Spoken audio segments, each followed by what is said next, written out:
पद्म पुरस्कार 2026 भाग 8 प्रश्न पहिला. महाराष्ट्रातून पद्म पुरस्कार विजेत्यांची संख्या किती? 15. प्रश्न दुसरा. पद्म पुरस्कार 2026 मध्ये महाराष्ट्राशी संबंधित कला क्षेत्रातील विजेता कोण? अलका याग्निक. प्रश्न तिसरा. पद्मविभूषण 2026 मध्ये महाराष्ट्रातील कोणाला मिळाला? धर्मेंद्र. प्रश्न चौथा.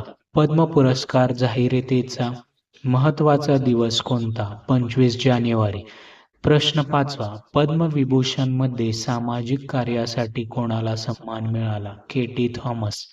प्रश्न सहावा. पद्मभूषण मध्ये दवा क्षेत्रातील मानकरी कोण? डॉक्टर नोरी दत्तात्रेय. प्रश्न सातवा. पद्मश्री मध्ये प्रसिद्ध क्रिकेटपटू कोण? रोहित शर्मा. व्हिडिओ आवडल्यास लाईक, शेअर आणि सबस्क्राईब करायला विसरू नका. जय हिंद, जय महाराष्ट्र.